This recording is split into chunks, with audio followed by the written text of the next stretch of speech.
ورحمة الله وبركاته. الحمد لله رب العالمين. اللهم صل على محمد وعلى آل محمد كما صليت على إبراهيم وعلى آل إبراهيم وبارك على محمد وعلى آل محمد كما باركت على إبراهيم وعلى آل إبراهيم إنك حميد مجيد. ഇസ്ലാമിന്റെ വിധിവിലക്കുകൾ നിയമനിർദ്ദേശങ്ങൾ സൂക്ഷിക്കാൻ അല്ലാഹു സുബ്ഹാനഹു വ തആല അനുഗ്രഹിക്കുമാറാകട്ടെ.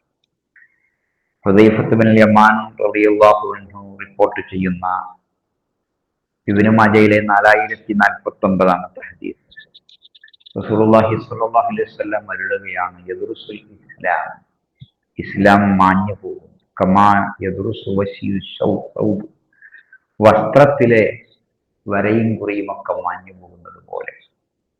എന്നിട്ട് എവിടെ എത്തും? എന്താണ് നോമ്പ്, എന്താണ് നമസ്കാരം എന്ന് പോലും അറിയാത്ത അവസ്ഥയിലേക്ക്, എന്താണ് ബലി, എന്താണ് ഹജ്ജ്, എന്താണ് ദാനം എന്നൊന്നും അറിയാത്ത അവസ്ഥയിലേക്ക്. വലയുസ്റ അലാ കിതാബില്ലാഹി അസ്സ വജല്ല ഫീ ലൈല, ഒരൊറ്റ രാത്രി കൊണ്ട്, വലയുസ്റ മാഞ്ഞു പോകും, ഒരൊറ്റ രാത്രി കൊണ്ട് ഖുർആൻ മുഴുവൻ മാഞ്ഞു പോകും.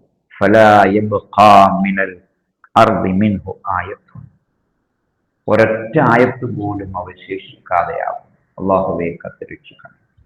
ഖുർആൻ പഠിക്കാൻ, അതിന്റെ അർത്ഥവും ആശയവും മനസ്സിലാക്കാൻ, ഓതാൻ ഒക്കെ ഒരുങ്ങി നിൽക്കുന്ന നമുക്ക് ഇത് നൽകുന്നൊരു വെളിപ്പാടുണ്ട്. നമുക്ക് ഇപ്പോൾ ഖുർആൻ കയ്യിലുണ്ട്, ഖുർആനോട് ബഹുമാനമുണ്ട്, സ്നേഹമുണ്ട്. അതിന്റെ അർത്ഥവും ആശയവും എല്ലാം ജനങ്ങൾക്കിടയിൽ കൂടുതൽ കൂടുതൽ പ്രചരിപ്പിക്കണം. കാരണം ഈ ഒരവസ്ഥ, ഈ ദുരന്തം വരുന്നതിന് മുമ്പ് നമുക്ക് ആൾക്കാർക്കെല്ലാം ഹിദായത്ത് കിട്ടണം. അന്ന് ആളുകൾ പറയും, ഞങ്ങളെ കാരണവന്മാരൊക്കെ കലിമ ചൊല്ലുന്നത് കേട്ടു, ഞങ്ങളും അത് വലിയതാണ് എന്ന്. അത്രയും ദുർബലമാകുന്നൊരവസ്ഥയിലേക്ക് വരുമെന്ന്. അതിനാൽ നമുക്ക് ഉള്ള സമയത്ത് ഈ പഠനത്തിലും പ്രചാരണത്തിലും മുഴുകാം. അള്ളാഹുവേ ഞങ്ങളെ എല്ലാവരെയും നീ അനുഗ്രഹിക്കണം. എല്ലാവിധ ഫിത്നകളിൽ നിന്നും അള്ളാഹുവേ ഞങ്ങളെ രക്ഷിക്കണം. ഖുർആനും സുന്നത്തും മനസ്സിൽ ജീവിക്കുന്ന, ഈമാനോടും തൗബയോടും കൂടി മരിക്കുന്ന ആളുകളിൽ അള്ളാഹുവെ ഉൾപ്പെടുത്തണം. രോഗികൾക്കെല്ലാം റബ്ബേ ശിഫ നൽകണം. മരിച്ചുപോയ സത്യവിശ്വാസികൾക്ക് സ്വർഗം നൽകി അനുഗ്രഹിക്കണം.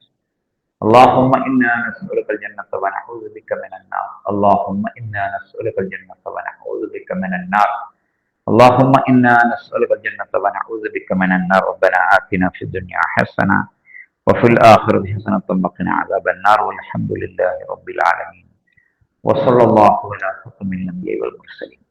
سبحانك اللهم وبحمدك أشهد أن لا إله إلا أنت أستغفرك وأتوب إليك.